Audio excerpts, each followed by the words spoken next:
This is Jim Hardy, and you're watching the Break It Down show. That's right.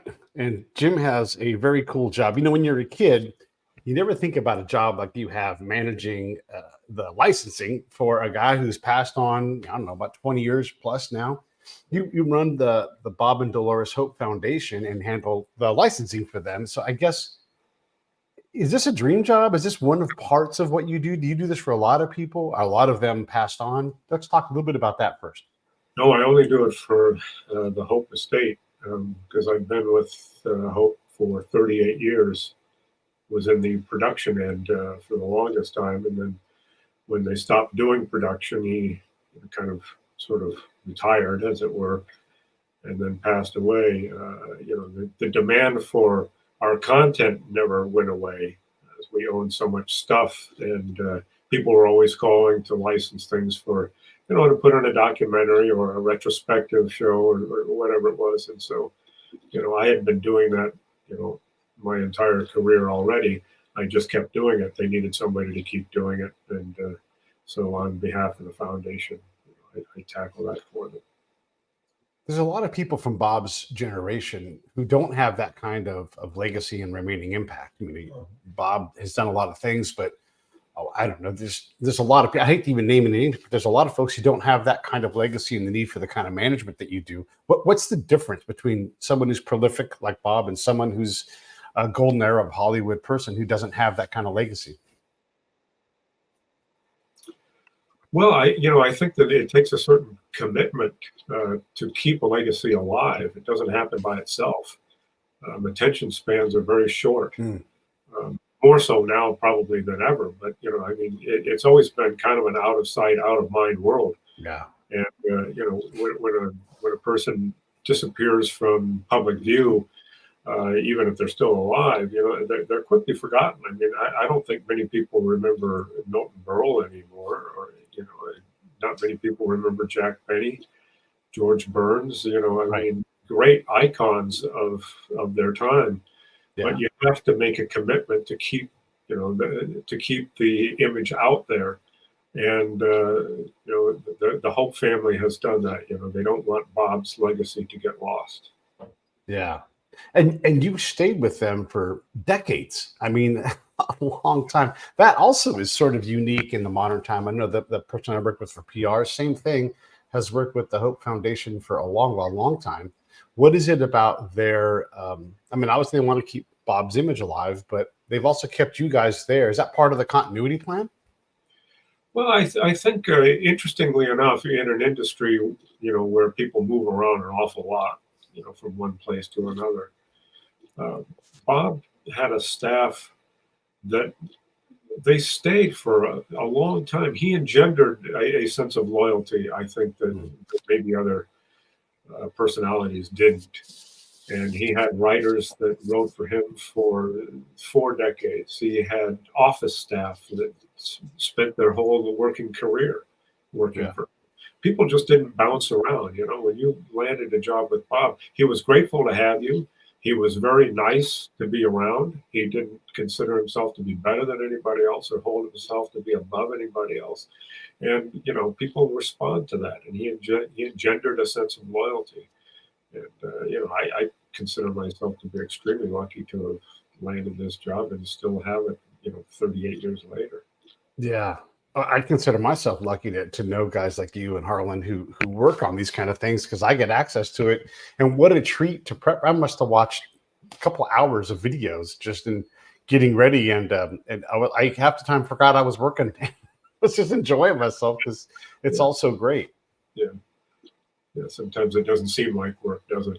Yeah, no, absolutely. We were in production and doing shows, and you couldn't wait to go to work every day. It was fun, And sometimes you do 12 or 14-hour days. You didn't notice it. You were having a great time. It was a blast.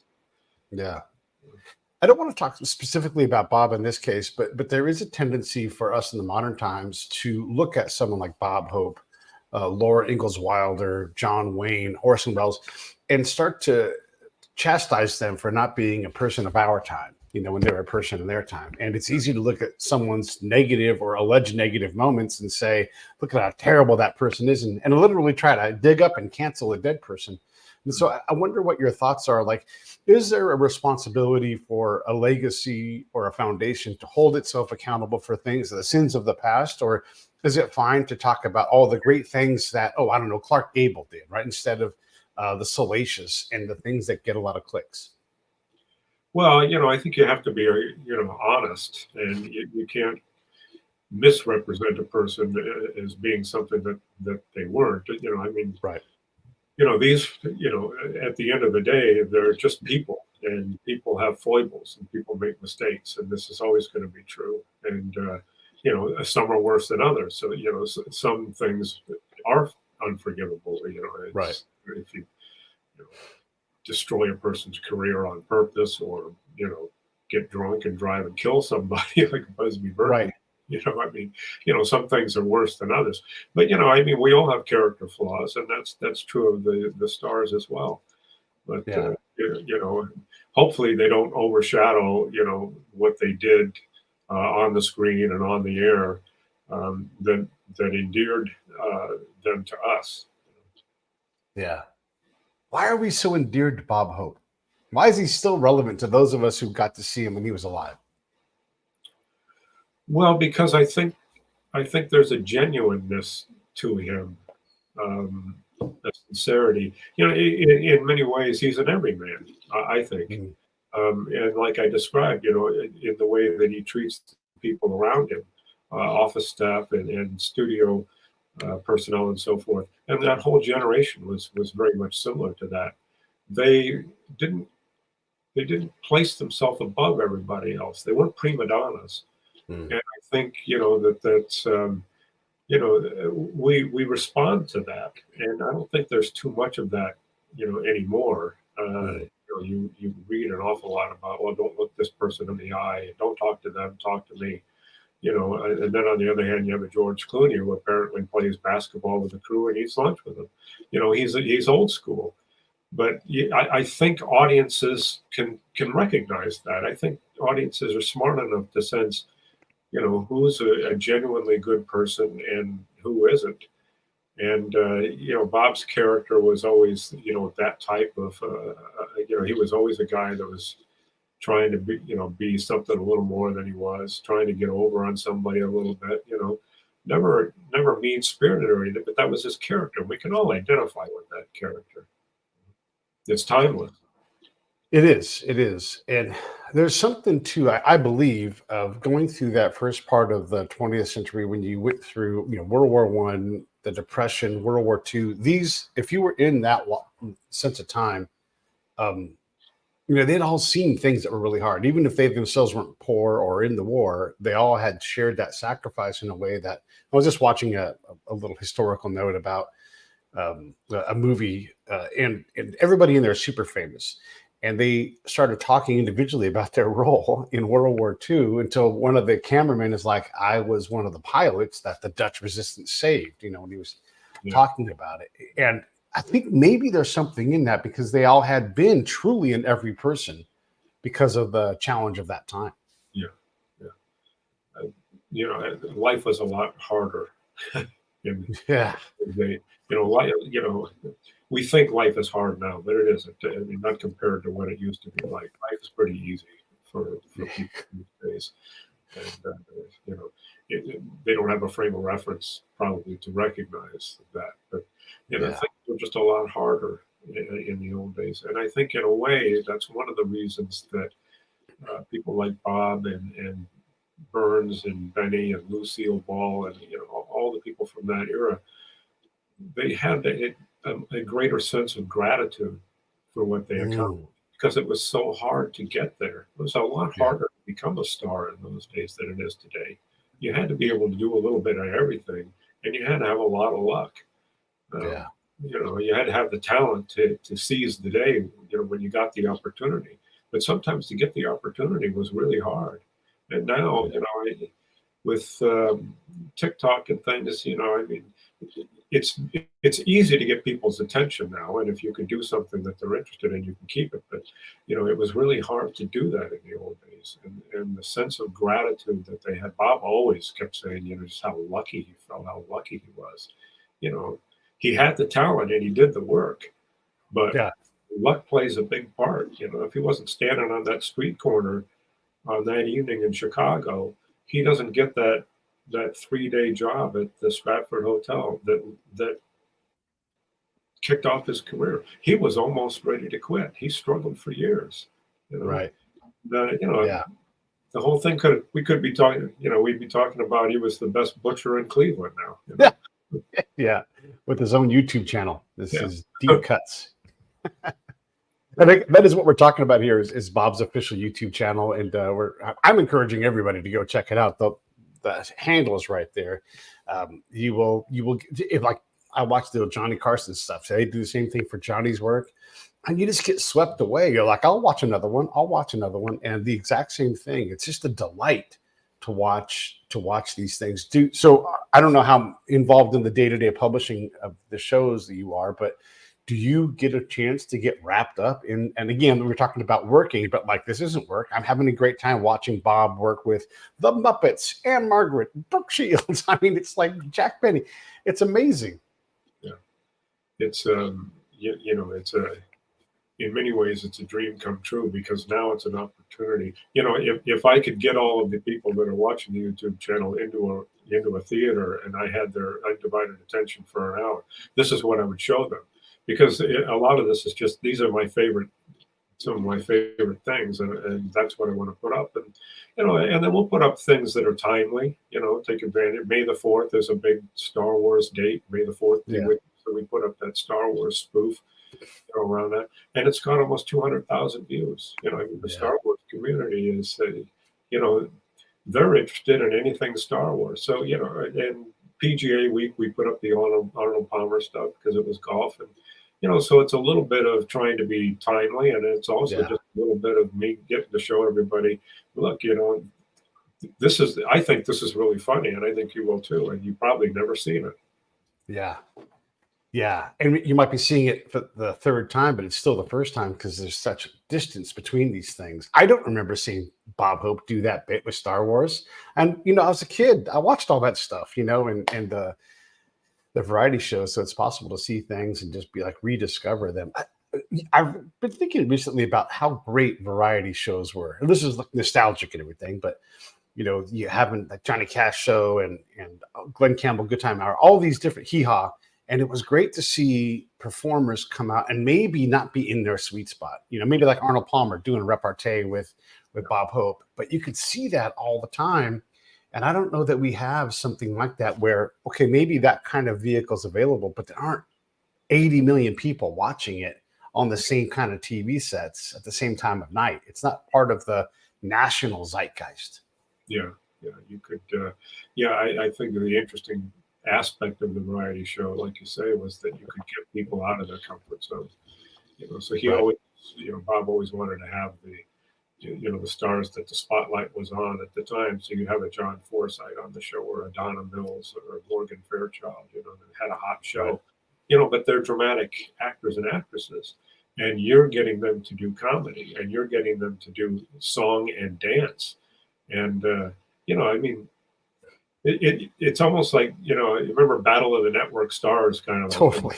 You got an opportunity to see your favorite stars do things that you never will see them do anywhere else. And a lot of time, and they did it well because, they're performers and they're professional.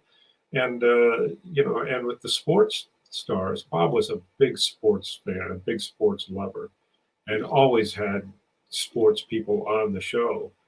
And, most people, now don't remember that there was a time when there was no ESPN, and you didn't see your sports heroes unless they were on the field or on the court. And to have an opportunity to see them be their own personalities was a lot of fun, and people really enjoyed it. Mickey Mantle, doing a sketch, he's a soldier in Alaska, or any patter or sketch that he would do with Sugar Ray Robinson, or it was just a great opportunity for fans to see their heroes just being people. Yeah. Yeah. And as you do this, we say all these names, we're covering 100 years, like, I don't know if we've even said the word Danny Kaye yet, Yeah. or Bing Crosby, some of the biggest people ever. How do you manage the volume of what's there, and how do you keep it fresh if it needs to be? Hey, let's do something to freshen this up so people know that it's there and we can share it. How do you manage that? Well, I think we want to allow the channel to get some traction with things that are more easily accessible to the audience. The television type stuff. Some of the movie clips will get on there because that's just that's vintage Bob. Is Bob when he's at his best. His television movie career. And then, but later on, then be able to introduce to the audience now that they know who Bob is. For those who didn't, stuff from Vaudeville, which Oh my is gosh. Right. 100 years old. His brother had a movie camera and stood in the wings or in the balcony and took film of Bob in Vaudeville. He's early 20s, and most people didn't even know what Vaudeville is. Excuse my eye. There's something blooming out here, and I haven't cried this much since Brian's song. But there's we have footage of Bob on Broadway, and it's extremely nostalgic and rare and unique footage to see. But we have to get the audience, hooked first, before we take them down that road. Yeah. Yeah. Are there any works that are lost or maybe just not released because it wasn't something that he wanted to have out during his lifetime? There are a few things that we have never been able to find. There was a short film that he did with Groucho Marx called Showdown at Ulcer Gulch. This was apparently in the 30s. And I spent months trying to find a print of this thing, and actually had tracked one down. And then it had been stored in a basement somewhere, and it had been destroyed by coal dust into the canister. Yeah. And I never found another print. I don't know if there's a print out there anywhere. Yeah. So some things, just didn't survive. It was a television show he did in 1958 in color, which is very early for color. Roberta never found it. But people didn't keep everything in the old days. Right. And the studios, didn't always keep everything. Yeah. Yeah.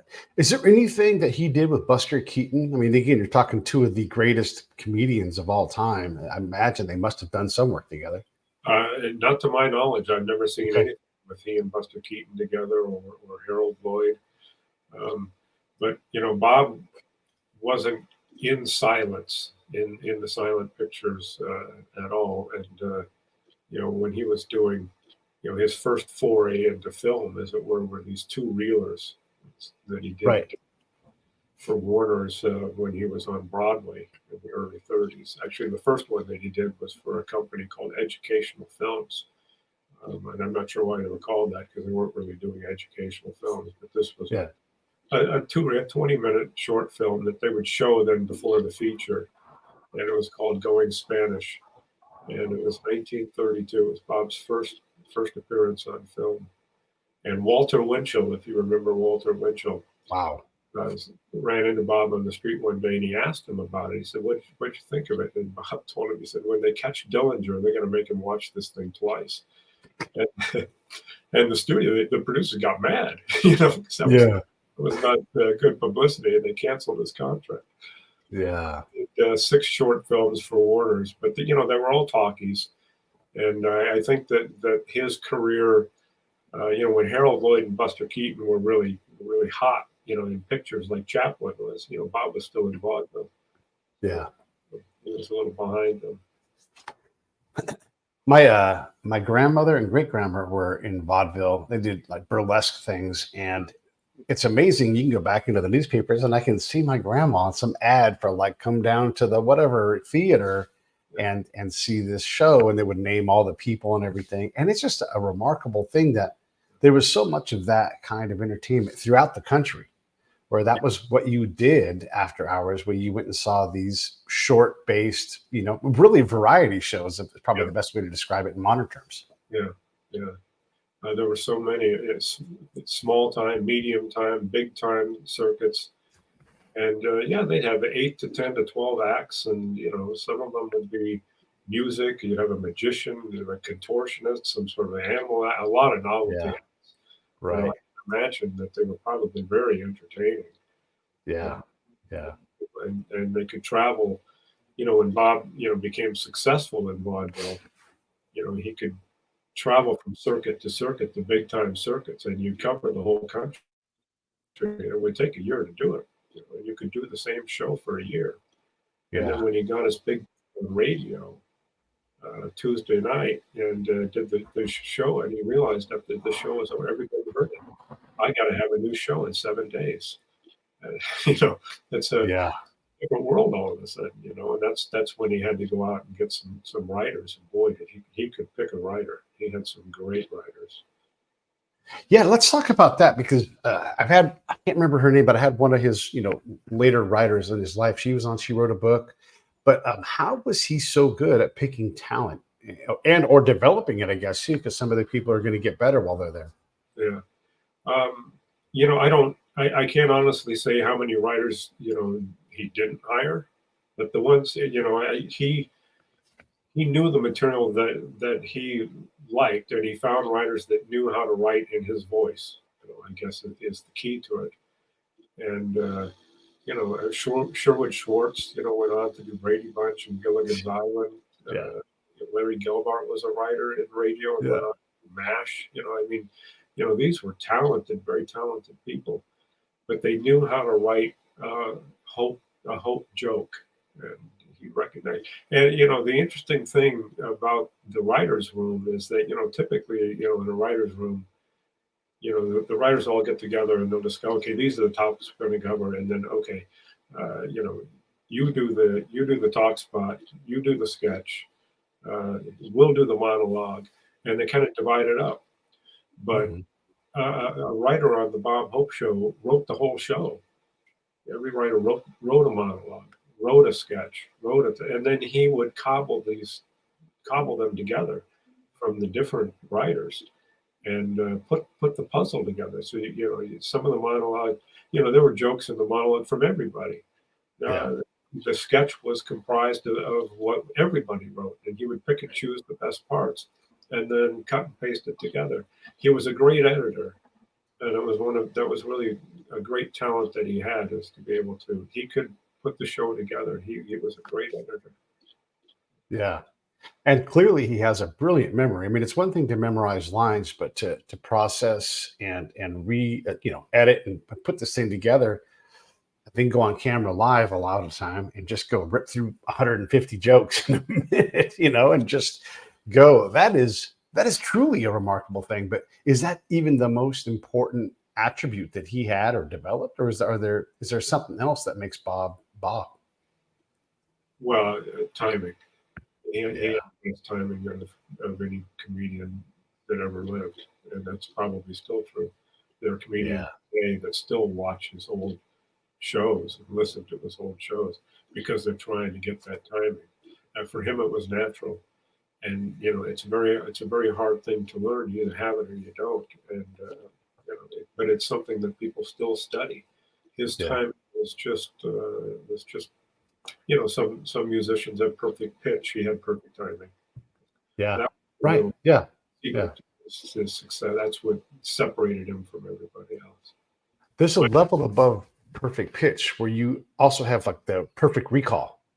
And so you can play whatever you hear instantly. Like you can just do it. And I bet he had the comedic version of that. the remarkable thing about him is that he'd been doing this for 50 years before I came along. So he had 50 years worth of jokes that he had read, told, heard, whatever, in his head. And he could, somebody would say something, and he could identify a joke, find it in this computer brain of his, and then spit it out in perfect rhythm. The speed at which his mind turned, and he was 83 when I started work. You would think he was 65. You know, I mean, That's right.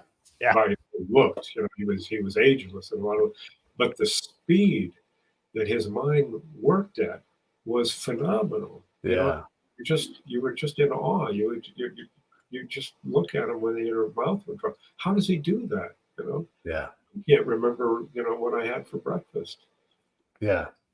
How was he off mic, off camera when he was just, when it was just Bob and Jim sitting there having coffee or something? Was he always doing an act? No, no, he was not always on like some people are. He was not trying Yeah, to do all of the time. But he was always working. He was always thinking about the show or thinking about something else that he had coming. He had something coming up all the time. But he was the most relaxed person, I think, off camera that I ever encountered. You know, he lived in a stress-free zone for a person that was doing so many things simultaneously. He had scripts, you know, piles of paper all around his office stacked up. This was stuff for Notre Dame. He's going to Notre Dame next week. This is for the St. Jude's benefit. That's week after next. This is the television show. I mean, he had all of this stuff going on at the same time. And it was perfectly compartmentalized in his head. And just a very relaxed person, and which was important because, you know, when you're on the set, you know, and you're shooting, you know, things are always going off the rails. You know, that's just the nature when you have a lot of equipment and 75 people standing on. It's not always going to be, you know, on time. And you know, but that level of relaxation and confidence, everybody picks up on it, and things get done a lot faster and a lot easier because everybody believes. You know? Yeah. When you describe all that, that is remarkable. And I'm sure there's people that have that kind of skill now, but a lot of things are done for us with our phones, our computers. We can get help in other ways, but it used to be, you know, a reporter had to memorize things, and you got to be a reporter because you had that kind of memory and you could write down verbatim what was said by Lincoln at the Gettysburg Address. You know, there was no recording then. Yeah. And so all of these things, maybe some of that has gone away. Because you think about how many gigs Bob did and how fresh the material was, you know, you realize, oh my God, he just is a perpetual joke machine. And just, you know, he didn't hold on to an act for 5 years and run around and go do the different circuits, but have the same act. Yeah, you know, I mean, in his personal appearance, there would be certain aspects of it that would be the same everywhere, but the monologue's always going to be different because he wanted it to be topical and apply to the audience that he's performing for. Right. You're not going to do, you know, an Ann Arbor monologue for the people in Cincinnati. You know, I mean, the monologue is always new, and the audience always responded to that because they knew that all these jokes were freshly minted. You know, they were just for them. Yeah, that was the cool part about it is they knew they were getting something that nobody else was going to get. And the next show that we would do, you know, next week somewhere else, they weren't going to get these jokes. These were for us. And you know, but yeah, he could memorize these things. And the interesting thing about, you know, when he first got into television, which he was very excited to do, and a lot of people didn't want to make the jump into television. He was very, very interested to do it, but he wasn't really convinced television was going to last because television was live, you know, in the early days. And you know, when you did a movie, you did a movie 3 minutes at a time, and on radio, you get to hold your script. And you know, the way to become a radio star is to ad lib without rattling your paper, you know. Right. But television, you had to memorize the whole show. And he thought, you know, I don't know if television is going to, I don't know if people are going to give up their Sunday golf to memorize television shows, you know, when they can, you know, be on radio in the movies. Yeah. And, you know, and a lot of stuff, you know, went wrong, you know, and he just had fun with it. You know, that was his character. You just make a joke out of it and move on, you know, and some of the best, you know, most golden moments of television are from the live TV. Yeah. What jumps out at you Go with back. that? Well, there would be there was a show that he did with Jack Benny and Rosemary Clooney in 1954, and he plays a New Orleans jazz piano player. He's got a jazz band, and Rosie's the singer, and they're going to meet and interview this new fiddle player, Jack Benny, who brings his violin, and Jack starts to ad lib. He goes off script, and he starts talking to the audience. And so then Bob starts to pick up on it, and now he's ad libbing with Jack. And I mean, this is going out over the air. Yeah, there's no going back. And Rosie is trying to get him back on the rails, and she doesn't know what she's supposed to say and when she's supposed to say it, and they're just ad libbing back and forth. And it's a great, anybody who's interested in comedy and timing, again, it's a beautiful exercise to watch, because you can see the two of them looking at each other. They already know what they're going to say next, but it's too early to say it. And these, you're looking at each other, and as soon as the guy opens his mouth, he comes out with a line and beats it. And it was just, and they're just cracking each other up. And, and today, I don't know, certainly probably all of that wouldn't go on the air anymore. They cut out part of it, they redo it, on script, and probably just show that, in those days, whatever happened. It was already out there. There's a show from 1950 where, it went long, and Bob's, wrapping up the show, talking to the audience. And the guy comes in who locks up the studio and gives Bob the keys and says, "I got to go." You lock up. Yeah. What a magical time. And again, I keep just going back to this, but Bob Hope was he's a treasure, and his peers around him. There's so many great things. Again, I love watching these Johnny Carson's version of the Bob Hope official channel on YouTube is also excellent. And when Bob comes on with Johnny, you're talking about, it's just like Mantle and Babe Ruth just playing baseball with each other. Like it's equivalent to that, because these guys have no fear of being live or getting joked. They're just great, and you get to watch them go back and forth. And anytime Johnny is bent over laughing, it's hilarious. They have so much confidence in themselves and in each other that you're right. They're not afraid about what's going to happen. They're not concerned about it, because they're professional. They know they can handle themselves, and they know that the other guy is up to the task. You're right. They don't have to worry about it. They're not concerned about what's going to happen. They know it's going to be gold. Yeah, that's interesting. Who was Bob particularly fond of? Like, who could he just not get enough of back in his professional time? Jack Benny, Lucy. Yeah. Lucy. I mean, he loved Lucy. He adored. Yeah. The chemistry between them. Unfortunately, I wasn't around. Bing died too early, so I never got to meet Bing. But the chemistry between Bob and Bing is legendary. Mm-hmm. But I was around when he would have Lucy on the show, and just they had a magic between them, and he just adored her, and she was perfect for him because she could keep up. She was as fast as he was, and he couldn't get enough. He couldn't get enough of Lucy. Yeah. We're talking about the Bob Hope official channel on YouTube. I'm just, if you get a chance and you're scrolling stuff anyhow, just check out the Bob Hope channel. There's shorts, there's videos, all that stuff is available there. And it's all you're going to love it, because Bob Hope, even not even into Bob Hope, go check it out and you'll find out, oh, actually, I love Bob Hope. And you'll just see the guy that we're talking about in awe of is right here. You can watch him on YouTube. It's really, really cool. I dig it. What day to day, what makes you excited about what you get to create or license with Bob? Like what keeps you interested in doing this to keep it from being tedious? Well, it'll never be tedious. Here I go again. I don't know what is growing out here. Yeah. It'll never get tedious for me, because I get, I have more than 1,000 hours of content. And, I'm never going to run out of stuff that I love and want to share with people. Right.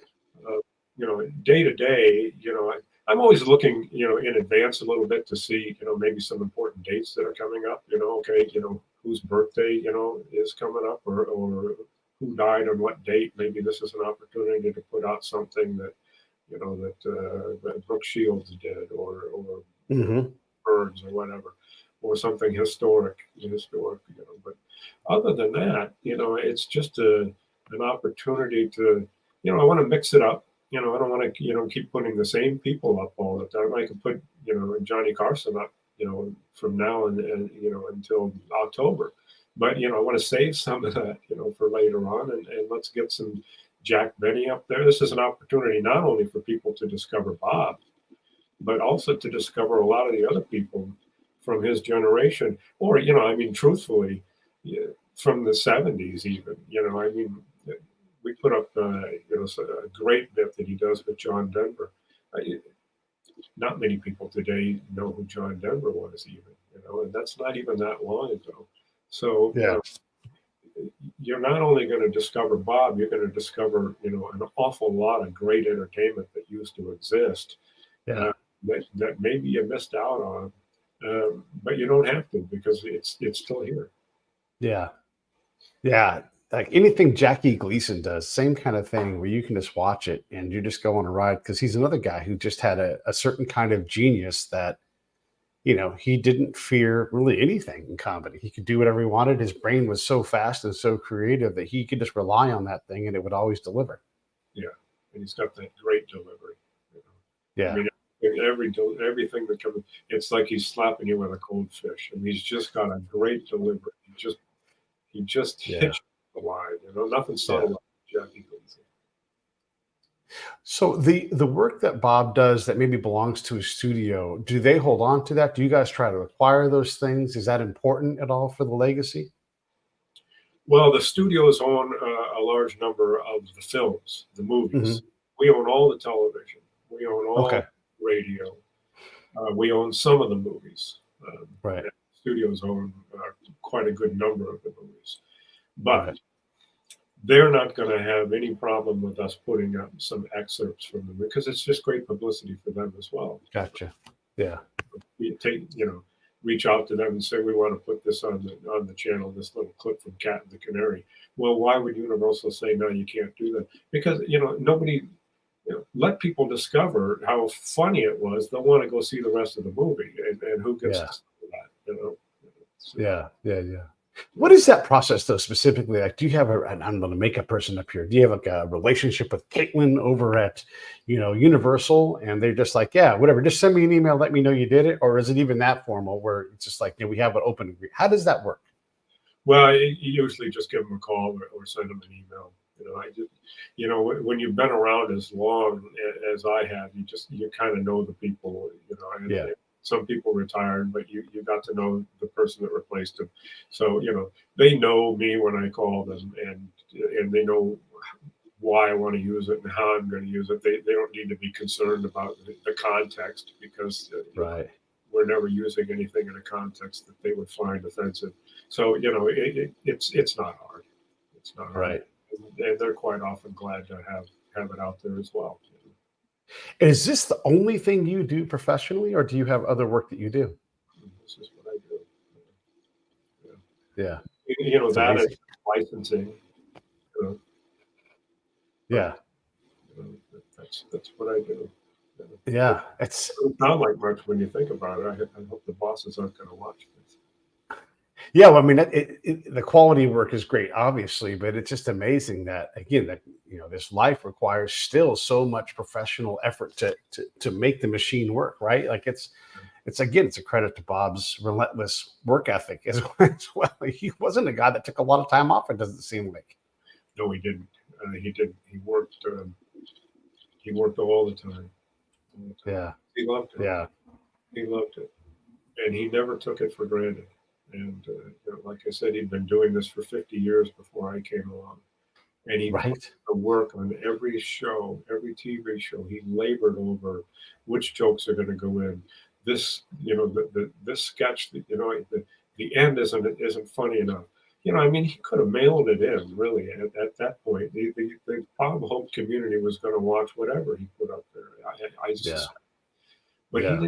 he didn't look at it that way. He wanted to put the best show out there that he could, and he did the work. He never took it for granted.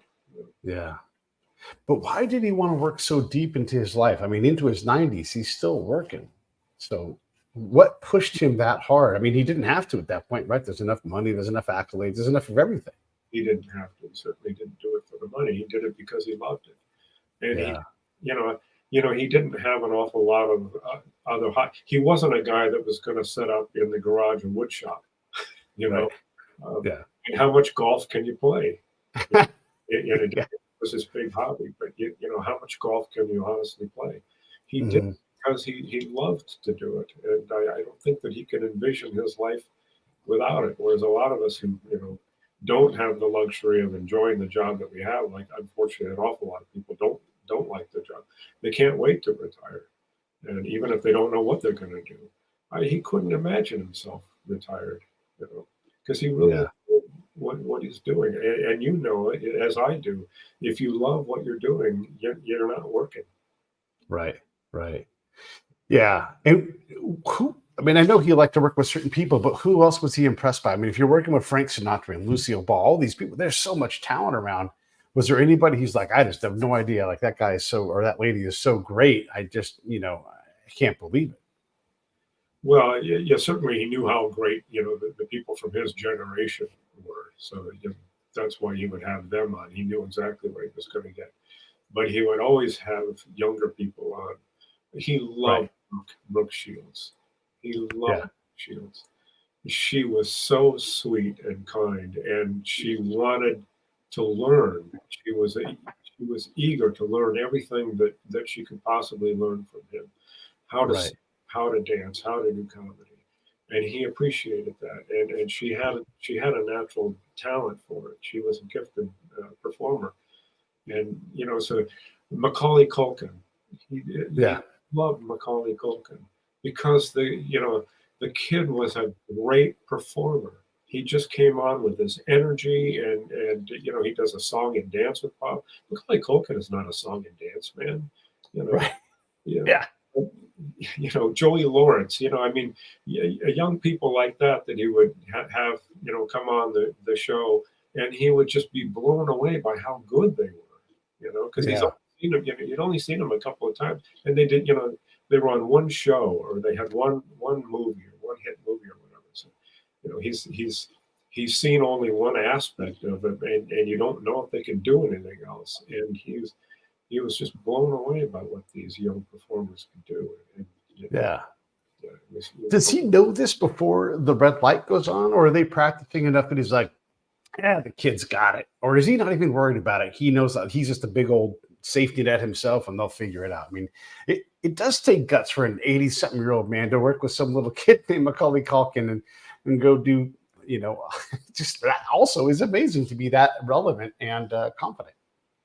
Well, he wanted to have them on because they were hot right now, and so he wanted to have anybody that was hot on the show.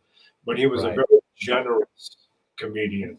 So while he may not know how well they're going to be able to do certain things, he'd give them all the good lines. Right. So their Right. success was almost guaranteed because Right. he would be, they would get all the good lines at his expense. And he was a very generous performer in that way. And so therefore, they already had a leg up, because, Yeah. he would be the butt of the joke and let them deliver it. And, when any performer hears a couple of laughs, they're getting a couple of laughs, I mean, they're off to the races now. Now Yeah. they have confidence, and now they can fly.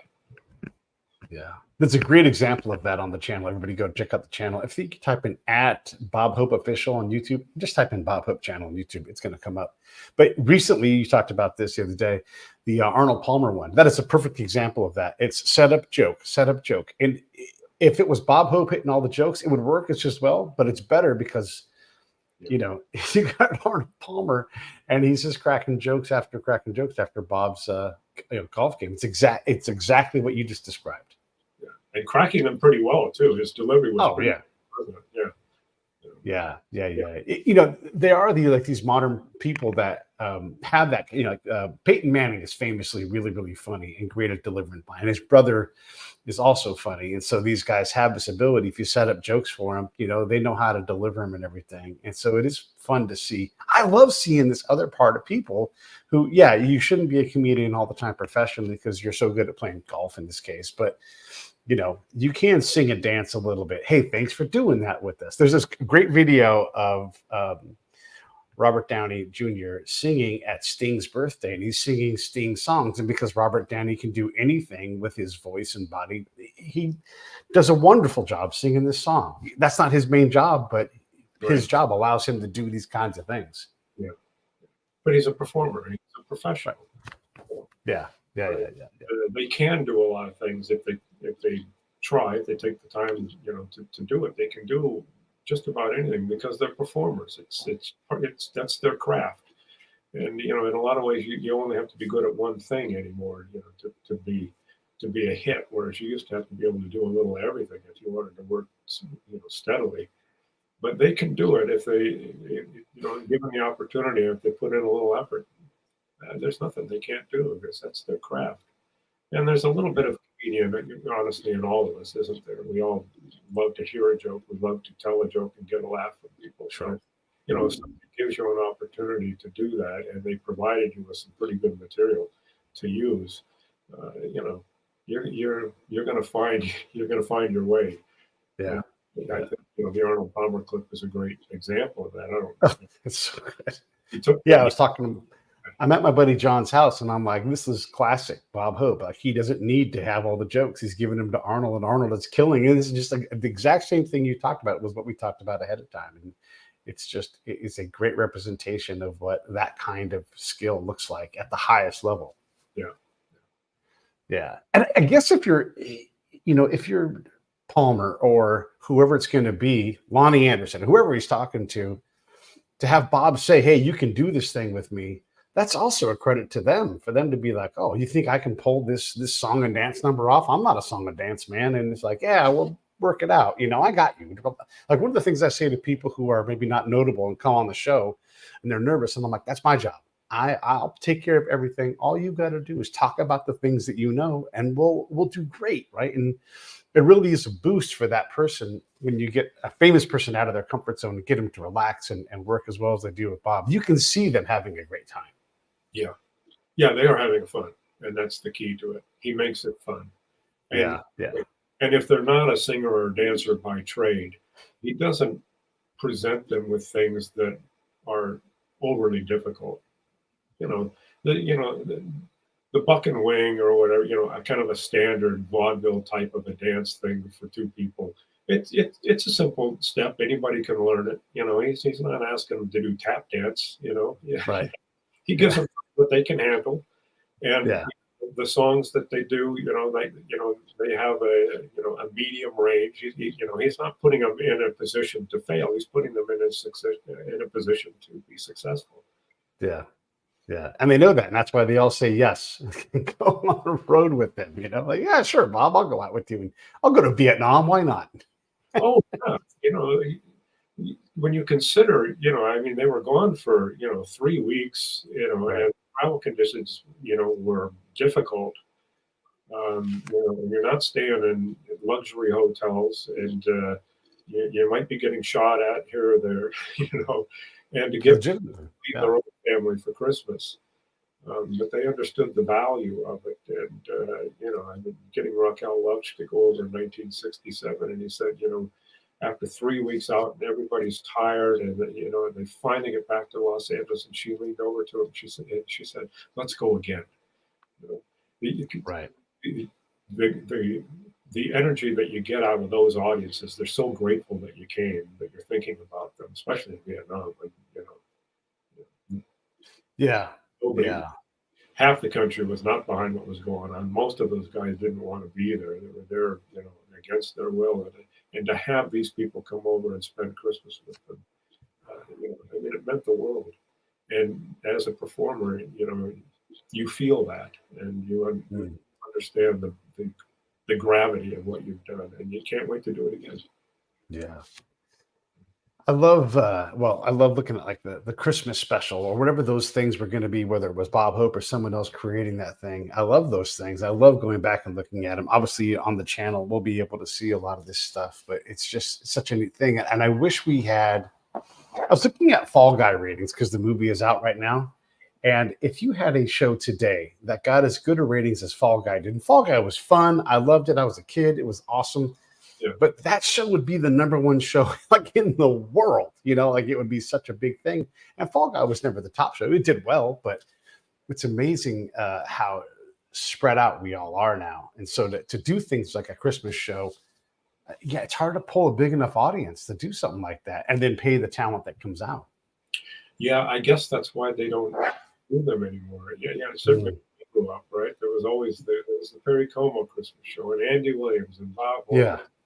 There were a dozen of them on every year, and you watch them all.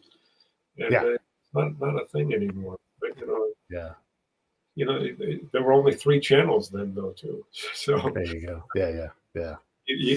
You had a big audience to draw from, and now there's so many demands for people's time and eyeball. It's hard to get attention for anything. Yeah, for sure.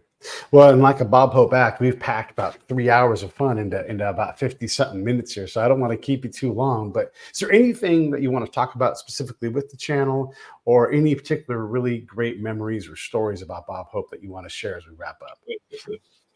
Well, we were doing one of those Christmas shows you were talking about. We were doing it in Florida. And part of the Christmas show was always to have the AP college football team. The All-America football team. Yeah. And we were doing this at a high school football stadium in Fort Lauderdale. So we're out setting up cameras, lights, everything. It's raining. Not a downpour, but it's a steady light rain. Right. Raining. And we're starting to think, boy, we're going to get rained out here today. Bob rolls up in the car from the hotel. The sun comes out. Stops raining. Clouds part. Perfect sun. Perfect shoot. We do the spot with the 25 football players. He does the pattern with each of them. They do the close, and then everybody takes off and he drives away. It rains. Yeah. I mean, those are connections that the rest of us just don't have. And that was, and that was Bob in a nutshell. You consider how many air miles this man traveled in his life, and he had 3 close calls. I mean, the law of averages. But he just defied the law of averages. Yeah, and if you were in the military, it was my era, there was a good chance if you deployed somewhere, you were going to eat at the Bob Hope dining facility. Even if they closed it, they'd open one somewhere else. And so it was even that his legacy was so strong, even though he had passed. At the Bob Hope dining facility, that's named out of respect and honor for what he had done for all of us over the decades. And decades is not even enough. Over nearly 100 years. I mean, he did so much, and it's we didn't even barely talk about that on this show. Like you mentioned Vietnam, but that whole thing, and again, the talent he could bring, what a remarkable thing to do. It's amazing. I want to say one more thing before I forget it. There's an opposite end of that story in Fort Lauderdale. I don't know if you know the story about Prince playing the halftime show at the Super Bowl. Do you know the story? I don't think I know the story. It's raining cats and dogs, and the producers, because this is the Super Bowl and it's live, and they're freaking out. So they call Prince on the phone. They're like, Prince, it's raining. Are you going to be okay on the stage? And then Prince, because he's like Bob Hope, says, can you make it rain harder? And they're like, oh, okay. We won't worry about that anymore. He hung up, and that whole thing ends, that whole medley he does, it ends on Purple Rain. And what's falling from the sky? Purple rain. Because that's what he's Prince, and that's what happens. And so it's like Bob got rid of the rain, and Prince is like, bring it down. There's nothing that's going to stop me from delivering. I am the ultimate showman. Yeah, I love that about those guys. Yeah, that's a great to see. That's showmanship right there. Right. Yeah. To get that call from the producer, and you're like, can you make it rain harder? Yeah. Yeah, forget it, man. Yeah, that's great. Well, listen, I appreciate everything you're doing. I'm for sure going to subscribe as soon as we hang up here. And, I'm going to be watching it all the time. So I love this kind of stuff. And by the way, it's a class. If you're into comedy or into performing or hosting or speaking, all of this stuff, you can learn a lot from watching Bob. Anything you want to close on with, Jim? No, that's it. You summed it up perfectly, Pete. I really appreciate you letting me come on and let people know it's out there. I think whether you're an old fan or you've never seen Bob, once you go once, you'll be back. Yeah. All right, stand by. Hey, thanks for watching the show. I really appreciate it. Right here, you can subscribe. Please do that. It makes the show grow. Hit that notification bell so you know which incredible guest is coming up next.